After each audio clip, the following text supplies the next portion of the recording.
Salut à tous et bienvenue pour cette vidéo. Alors cette fois-ci je vais vous montrer le firmware qui vient, enfin le firmware 2.3 que nous avons flashé, Android 2.3 et non pas Android 4. Alors je vais vous montrer que ce firmware est quand même extrêmement casse-pied. Alors vous avez vu qu'ici il y a les touches volume en plus qui servent à rien du tout parce qu'ils sont déjà là et je trouve que les touches réelles sont beaucoup plus pratiques, surtout que à cause du fameux rebord et moi mes doigts de bûcheron comme on m'a dit, je clique toujours à côté parce que c'est près du rebord et donc qu'est-ce que je voulais dire à ce propos en plus du fait que il y a ces boutons en plus qui bouffent de la place. Ça bouffe de la place surtout dans ce sens-là. Vous voyez, il n'y a plus la place pour mettre les notifications ici. Donc du coup, on ne sait pas si on a reçu par exemple un email ou je ne sais pas quoi. Enfin, vous voyez. Et le deuxième défaut avec ce firmware Android 2.3, c'est Go Launcher. Et vous pouvez voir le défaut devant vous. Ce truc est extrêmement lent. Regardez, je change de côté. Le temps que toutes les icônes, quand il y en a beaucoup, surtout que c'est plein de dossiers, donc du coup ça prend beaucoup de temps à charger, c'est normal, parce que chacune de ces icônes en fait en contient des tonnes d'autres, et bien ça met un temps fou à recharger tout le bordel.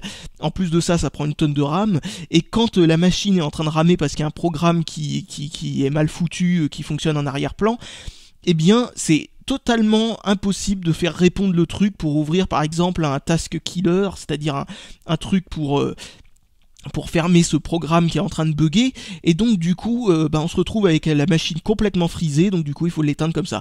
Un autre problème, c'est qu'au début j'ai beaucoup galéré en appuyant sur ce bouton qui est normalement le bouton retour, vous y voyez rien parce que c'est flou avec ce caméscope si je rapproche de trop, vous voyez, ça c'est le bouton retour avec Android 4, et bien là ils ont mis à la place du bouton retour ici le bouton home, pour des raisons qu'il n'y a que deux boutons physiques et non pas trois, donc du coup ce troisième bouton ici c'est le bouton retour, mais quand on est dans un jeu, et ben c'est un bouton qu'on peut tout à fait programmer pour faire des fonctions dans un jeu, quoi. Donc du coup le bouton home était indispensable à être gardé parce que c'est le bouton qui permet de retourner, si le jeu n'a pas de fonction exit, de retourner à l'écran de démarrage. Donc vachement important ce bouton, et donc ils ont été obligés de remplacer le bouton home par le bouton retour par le bouton home, ce qui fait que ça c'est le bouton home maintenant. Ah oui, d'ailleurs voilà, vous voyez un truc assez intéressant, c'est que j'ai maintenant quand j'appuie sur home, alors ça me met la sélection là parce que j'ai remis Go Launcher pour vous montrer. Là je coche ça pour utiliser ce nouveau launcher par défaut, et là j'utilise Lightning Launcher, c'est-à-dire Lightning c'est les éclairs, donc c'est un launcher rapide d'après, et comme vous le voyez fonctionne parfaitement bien, et même quand ça rame, il y a même les dossiers, les fameux dossiers dont je suis fou, donc vous voyez, mais il n'y a pas plusieurs écrans qu'on peut glisser comme ça, et hop, j'ai cliqué sur YouTube, et j'aimerais bien retourner. Alors donc, qu'est-ce que je disais, oui, et donc les paramètres de ce launcher sont plus difficiles à faire, etc. Il est disponible dans l'Android Market, enfin Play Store, qui est donné avec. Alors j'ai installé ce truc là ici, mais je vous déconseille de l'installer. Ce truc là, je sais pas trop ce qu'il fait, mais il permet d'installer des applications piratées. Il demande les droits route. Alors franchement, c'est pas vraiment. Je pense que je vais virer ce truc là parce qu'il fait pas confiance. Je l'ai installé parce que je l'ai trouvé dans Aptoide, qui est un autre truc pour installer des programmes qui sont normalement disponibles dans l'Android Market, souvent des programmes gratuits, mais des fois il y a quelques programmes payants qui glissent dedans que l'on peut avoir gratuitement. Ça c'est la version avec de la pub et gratuite, donc il n'y a pas de souci, mais si vous reconnaissez dedans un jeu payé, bah voilà, Doodle Jump par exemple, il me semble qu'il vaut quelques centimes, et là il est disponible gratuitement, ce qui est pas légal du tout. Mais bon voilà, quand on n'a pas accès complet au Play Store, on est obligé d'installer des stores alternatifs, celui-là qui contient que des programmes dont on peut faire confiance parce que ce sont que des programmes open source qu'il y a dedans, celui-là c'est le Play Store, donc bon bah vous trouvez des programmes auxquels vous pouvez faire confiance. SlideMe, vous pouvez plus ou moins leur faire confiance avec ce qu'ils mettent dedans, mais les programmes sont pas vraiment à jour. Et Aptoide, alors là c'est le royaume du tout et n'importe quoi, bourré de virus et autres conneries de ce genre, donc je vous conseille de faire pas mal attention à ce que vous trouvez dessus et de garder que le dépôt par défaut à l'origine, et franchement quand vous faites des recherches, vous voyez, quand vous faites une recherche sur Aptoide, je sais pas, on va taper un truc au hasard. Là c'est la première fois que je lance le clavier depuis que je l'ai démarré, donc il a mis un certain temps à venir. On va chercher Flash, putain j'arrive même pas à réaliser que j'ai réussi à taper ça du premier coup alors que je regarde dans le viewfinder. Vous voyez, là ça recherche dans le dépôt par défaut, mais vous pouvez ajouter d'autres dépôts. dans Aptoide. Vous voyez, en cliquant sur ce bouton-là, vous avez un truc qui vous permet d'accéder à... Ah oui, merde, j'ai désactivé le Wi-Fi. Enfin bref, ça vous permet d'accéder à une page internet sur le site officiel d'Aptoide qui vous permet de trouver des programmes dans des... Comment dire, dans des markets de personnel de certaines personnes, quoi, des personnes qui merde, je suis obligé de refaire la recherche. Bon, ça me fait chier, donc je vais pas vous montrer ça, mais enfin, peut-être que ça y fait revenir. Ouais, ça y fait revenir visiblement. Alors, comment on fait pour recharger une page avec ce navigateur web que j'utilise jamais actualisé? Voilà. Alors, vous allez voir ça tout de suite. Quand ça aura chargé. Alors voilà, vous voyez, là ça a trouvé plein de trucs, mais dans des dépôts alternatifs, des dépôts qui appartiennent à... des dépôts, c'est-à-dire des endroits où on peut aller télécharger des programmes, etc. Hein. C'est ça que ça veut dire un dépôt. C'est du jargon ressorti de chez Linux. Hein. C'est une idée qui existe autrefois, enfin qui a été inventée plus ou moins par Debian Linux à l'origine, et c'est d'ailleurs pour ça que ça s'appelle Aptoide, parce que le programme qui permet d'installer d'installer d'autres programmes sous Linux Debian s'appelle Aptitude ou Apteget, enfin comme vous voulez, mais enfin bon voilà. Et donc ils ont pris Aptitude et ont mis OID derrière comme Android, et ça fait Aptoide. Alors là vous voyez que vous voyez peut-être pas parce que c'est trop flou, mais merde, c'est pas marqué là. Moi-même je vois rien. Il y a marqué quelque part de quel dépôt on le télécharge. Et là, il y en a 2 tonnes de dépôts, vous voyez sûrement rien. Il y en a un qui s'appelle Android 12 ou un truc comme ça, Italian, Alcon, machin chouette, enfin bon bref, vous avez plein de dépôts alternatifs, et très souvent ces dépôts contiennent que de la merde, donc faites vraiment attention à ce que vous installez avec ces trucs là. Vous vous retrouvez avec des programmes qui sont normalement payants, mais qui là ce coup-ci sont gratuits, mais avec de la pub au début, alors que le programme payant d'origine n'a pas de pub normalement. Enfin ça veut dire en gros que le gars il se fait de la pub sur le travail des autres, et ça j'aime pas. Pirater c'est une chose, mais pirater comme ça pour se faire du fric sur le dos de développeurs qui eux ne se font pas de fric sur leur propre jeu, là franchement là ça devient vraiment douteux. Donc qu'est-ce que je voulais dire d'autre à ce propos? Ah oui, donc les émulateurs. Donc j'ai pas fait de dossier émulateur parce que ça fait trop peu de temps que j'ai installé ce nouveau launcher, donc du coup les émulateurs se retrouvent encore là-dedans. J'ai installé Nintendo 64 OID, un truc comme ça. Je vous montrerai la fluidité du programme ainsi que son bon fonctionnement dans une autre vidéo. Je testerai la capture vidéo avec le câble composite, chose qui est exclusive donc à Android 2.3 sur cette machine en tout cas. Et bien là je vais juste vous montrer parce que vous aurez pas le son, parce que j'ai changé de micro pour avoir un meilleur son.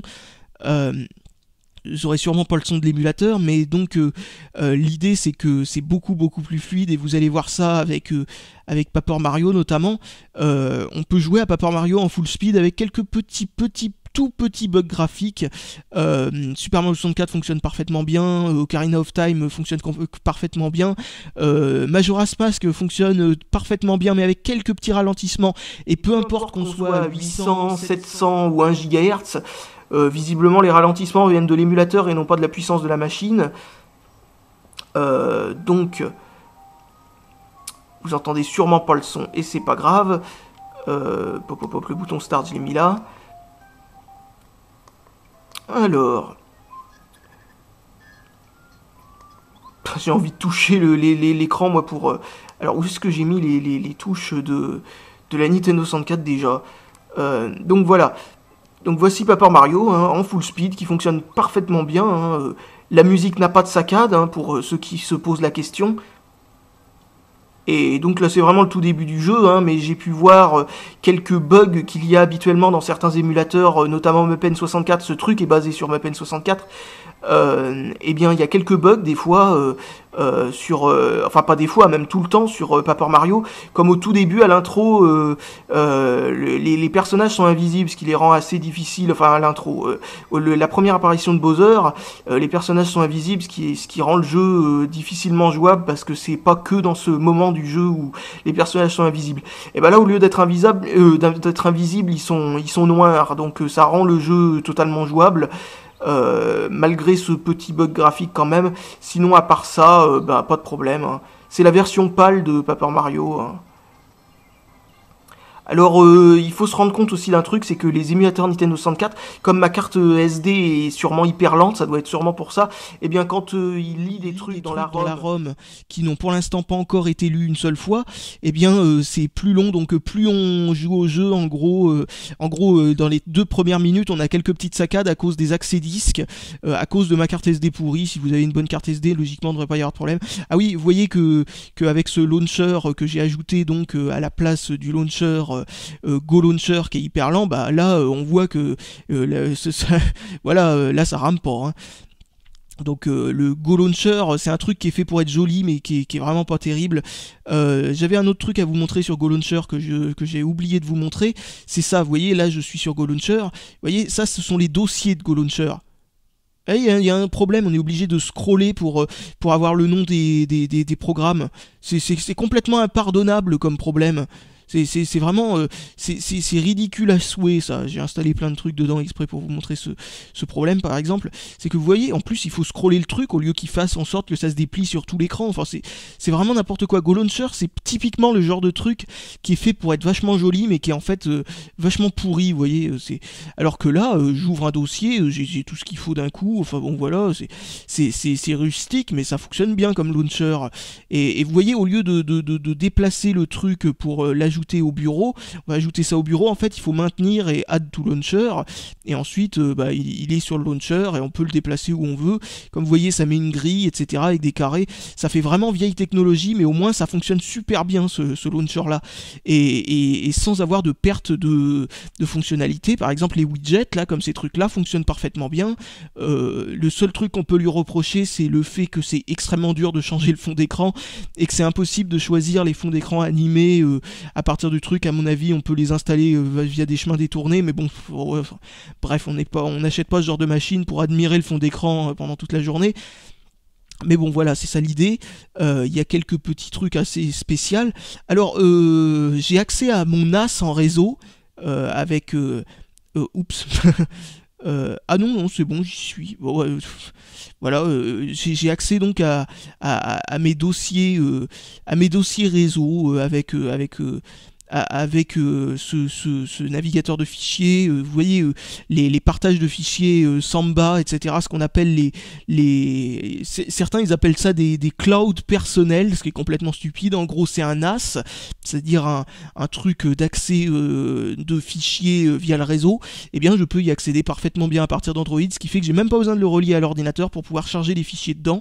Il suffit de passer par le réseau, même pas passer par un truc FTP, ce qui est assez chiant à faire quand même.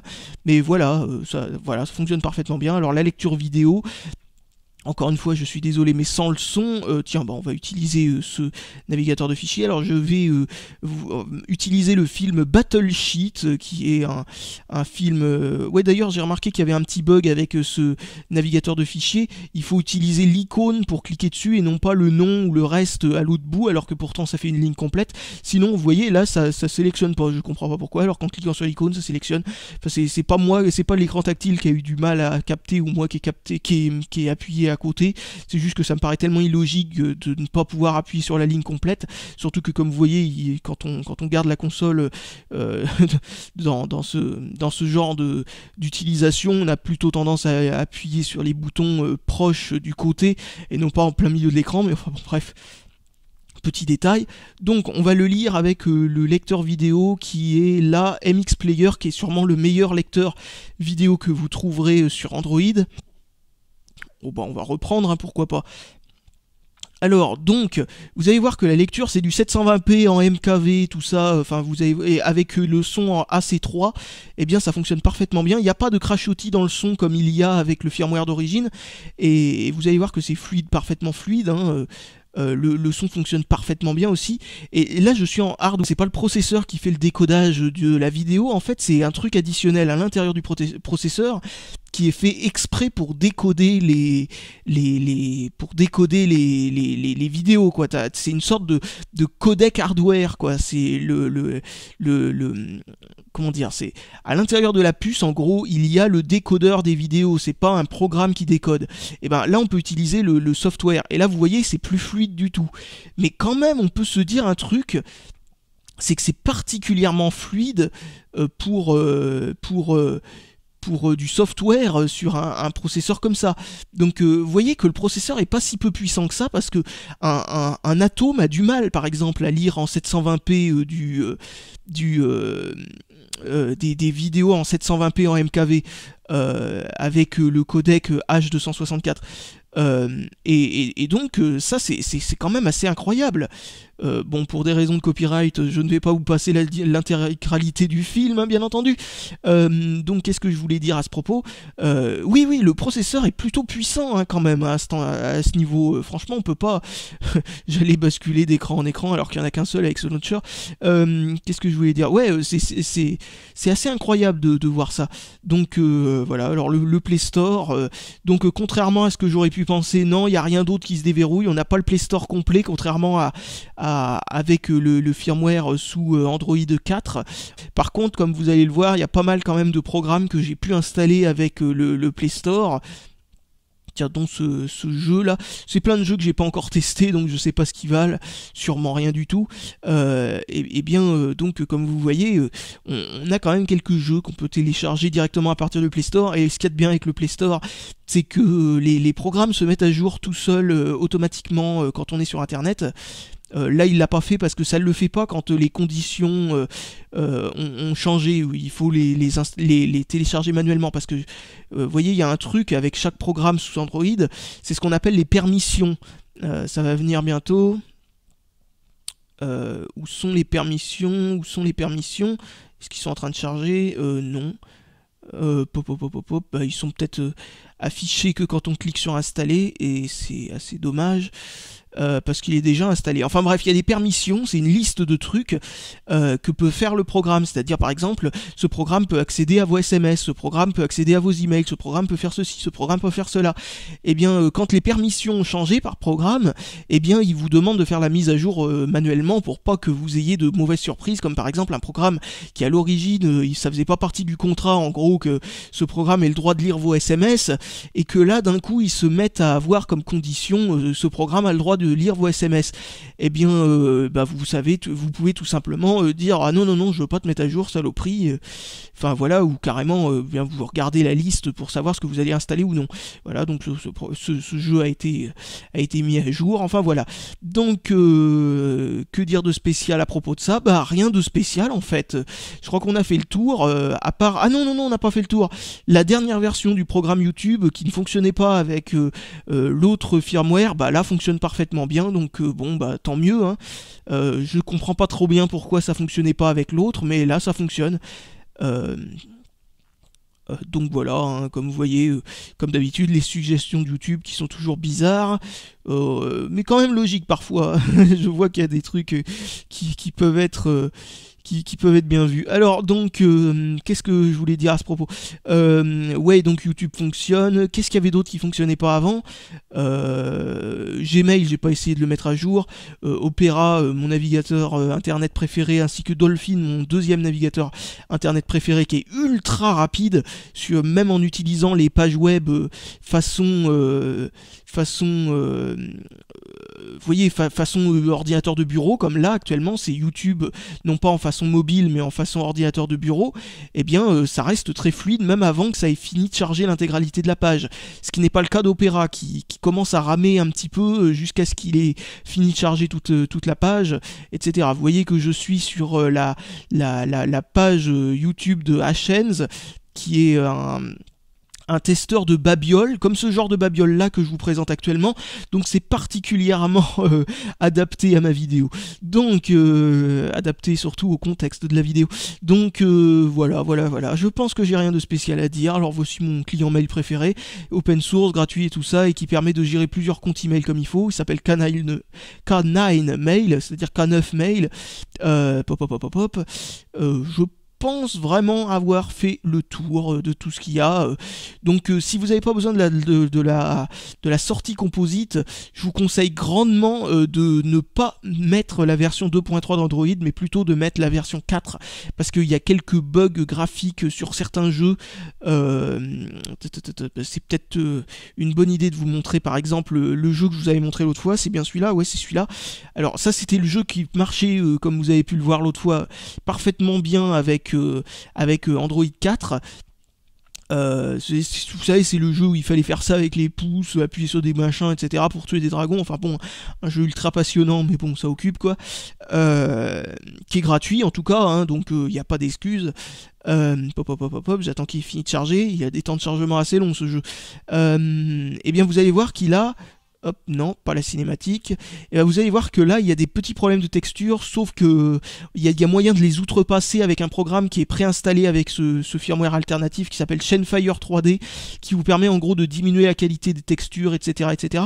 Parce qu'en gros, ce firmware essaye de faire passer cette machine, qui a pourtant un processeur graphique complètement différent, pas de la même marque, qui n'utilise pas les mêmes textures et tout ça, il essaye de se faire passer pour le Xperia Play. Et donc ça pose des problèmes de texture avec certains trucs, etc., etc. Alors que le firmware Android 4 pour cette machine essaye de se faire passer pour le Galaxy S2, et là il n'y a pas de problème de texture parce que le Galaxy S2 il a le même GPU, juste une version plus puissante du même GPU, c'est-à-dire du même processeur graphique que cette machine. Donc il n'y a pas de problème avec Android 4. Par contre avec Android 2.3, comme il essaye de se faire passer, comme je le disais, pour l'Xperia Play qui a un processeur graphique complètement différent, et ben des fois les jeux chargent des textures qui sont adaptées à l'Xperia Play. Ah oui, vous voyez, voilà, ils sont là le bug. Vous voyez, start, c'est dans un cadre noir, alors que normalement c'est un bouton start. Vous allez voir qu'en combat, si le chargement met pas tellement 3 plombes qu'on va abandonner d'ici là. Qu'est-ce que je disais? Oui, vous allez voir que le bouton start ainsi que les jauges de vie et tout ça sont complètement ridicules, complètement illisibles. C'est devenu du grand n'importe quoi. Vous allez voir ça dans quelques instants. Vous allez voir ça dans quelques instants. Vous allez voir ça dans une éternité plus 2 minutes. Est-ce que vous allez voir ça? C'est la bonne question. Ah non, c'est bon. Bon. Hop, je clique sur skip ou je ne sais pas quoi. Ah oui, vous voyez, vous regardez à quel point c'est n'importe quoi. Vous voyez, ça reste fluide, hein, le jeu, même peut-être un petit peu moins quand même, mais en tout cas, tout ce qui est là, qui doit être optimisé pour le même processeur graphique que l'Xperia Play, et bah là, les textures chargent même pas, ça fait du noir. Et donc l'idée, et que je vais vous montrer tout de suite, c'est d'utiliser un programme qui s'appelle Shenfire 3D, qui est ici, là. Vous voyez, comme quoi je croyais avoir fini, mais en fait non. Ah tiens, j'ai reçu un email. Vous voyez, c'est pratique, hein, cette espèce de truc que j'arrive pas à voir, encore une fois, à cause du Thunder. Tiens, alors, un gars qui fait de sympathiques vidéos vient de poster une nouvelle vidéo. Donc... je clique là, je clique sur install qui se trouve ici, alors parce qu'il faut l'installer, c'est une sorte de pilote qui s'intercale entre le pilote graphique et le jeu, qui vous permet de faire des modifications. Alors vous voyez là, il s'est installé, il fait redémarrer la machine. Une fois installé, c'est pas la peine de le désinstaller et de le réinstaller à chaque instant, hein. Par contre, il va falloir faire assez souvent des passages dedans. En gros, pour vous enlever ce genre de maux de tête tel que l'on a... avec le firmware 2.3, vaut mieux directement utiliser le firmware Android 4 qui est directement compatible comme il faut avec tout ce qu'il faut. Donc on va attendre que ça charge.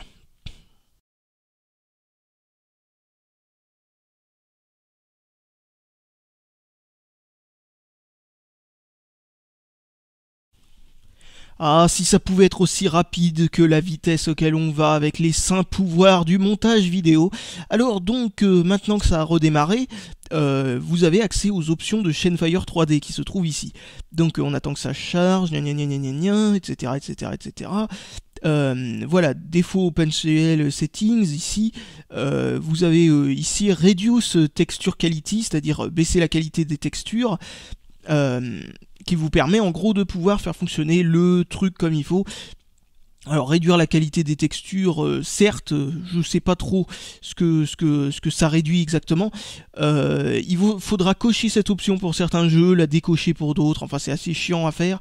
Ensuite, il y a quelques autres options qui pour l'instant m'ont servi à rien, mais c'est surtout celle-là qui a le plus d'intérêt. On peut aussi unroll textures, ce qui permet de contraire d'augmenter la qualité des textures. Pour information sur cette machine, ça ne sert absolument à rien.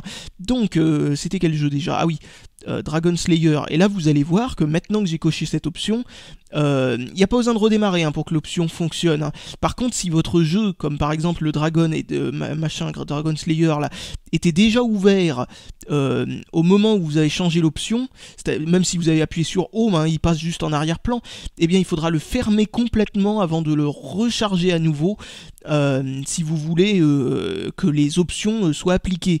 Donc pour faire ça avec Android 4, c'est très facile.